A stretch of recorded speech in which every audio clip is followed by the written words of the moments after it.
السلام علیکم ورحمۃ اللہ وبرکاتہ۔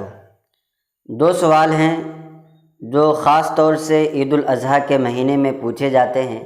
پہلا سوال یہ ہے کہ قربانی کے گوشت کو کیا 3 دن سے زیادہ نہیں رکھنا چاہیے؟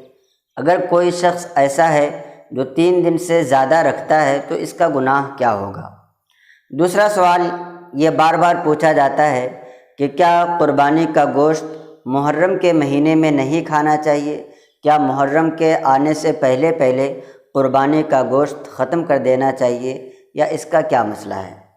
تو پہلا سوال جو ہے کہ قربانی کا گوشت 3 دن سے زیادہ رکھنا کیسا ہے، تو اس کا سیدھا سادہ جواب یہ ہے کہ آقا دو عالم صلی اللہ تعالیٰ علیہ وسلم نے پہل منع فرمایا تھا کہ 3 دن سے زیادہ قربانی کا گوشت نہ رکھا جائے۔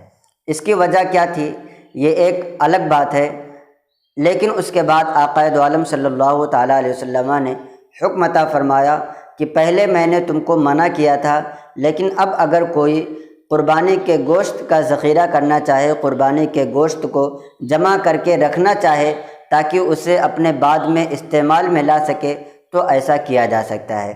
بلکہ حدیث میں یہ بھی ملتا ہے کہ ایک بار حضرت عائشہ صدیقہ رضی اللہ تعالیٰ عنہا کے گھر حضرت علی رضی اللہ تعالیٰ عنہ گئے تو آپ کے سامنے گوشت پیش کیا، تو حضرت علی نے کہا کہ یہ تو بقرہ عید یعنی عید الاضحیٰ کا گوشت معلوم ہوتا ہے۔ تو حضرت عائشہ نے کہا کہ ہاں یہ عید الاضحیٰ کا گوشت ہے۔ تو آپ نے کہا کہ بقرہ عید کو گزرے تو بہت سارے دن گزر گئے ہیں، جب تک میں حضور صلی اللہ تعالیٰ علیہ وسلم سے پوچھ نہ لوں تب تک میں اس گوشت کو نہیں کھا سکتا۔ حضور سرور کائنات صلی اللہ تعالیٰ علیہ وسلم سے آپ نے دریافت کیا تو حضور نے فرمایا کہ قربانی کا گوشت ایک عید الاضحیٰ سے دوسرے عید الاضحیٰ تک رکھا جا سکتا ہے، یعنی پورا 1 سال رکھا جا سکتا ہے۔ اب اس 1 سال کو رکھنے کی کیا صورتیں ہوں گی آپ خود جانتے ہیں کہ فریزر ہے یا جیسا بھی مناسب طریقہ اختیار کیا جائے، گوشت کو سکھا کر کے رکھ لیا جاتا ہے یا گوشت کو اچار بنا کر کے رکھ لیا جاتا ہے۔ اس طریقے سے جو بھی ڈشز آپ تیار کر سکتے ہیں اور اس کو محفوظ کیا جا سکتا ہے، اس میں کرنے میں کوئی حرج نہیں ہے۔ البتہ ایک بات آپ دھیان رکھیں کہ جو گوشت ہوتا ہے قربانی کا اسے 3 حصوں میں بانٹنا زیادہ بہتر ہے۔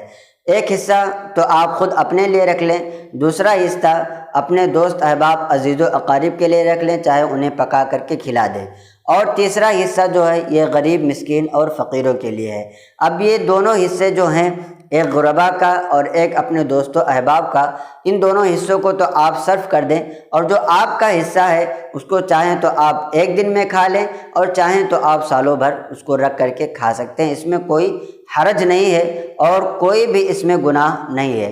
اسی طریقے سے جو یہ پوچھا جاتا ہے کہ کیا محرم کے مہینے میں قربانی کا گوشت نہیں کھانا چاہیے، تو اس سے پہلے کی باتوں سے یہ بات آپ کو سمجھ میں آ گئی کہ ظاہر سی بات ہے جب قربانی کے گوشت کو 1 سال تک رکھنا بالکل جائز اور درست ہے، تو محرم کے مہینے میں بھی قربانی کے گوشت کو کھانے میں کوئی حرج، کوئی دقت اور کوئی قباحت نہیں ہے۔ یہ لوگ اپنی غلط فہمی اور اپنی بنی بنائی باتیں بہت ساری معاشرے میں پیش کرتے رہتے ہیں اور اپنی طرف سے گڑھ کر کے لوگوں کو بتاتے رہتے ہیں۔ یہ بالکل غلط ہے، ایسا نہیں ہے۔ محرم کے مہینے میں یا اس کے بعد بھی اگر آپ چاہیں تو قربانی کا گوشت رکھ کر کے آپ کھا سکتے ہیں۔ واللہ تعالی عالم۔ السلام علیکم ورحمۃ اللہ وبرکاتہ۔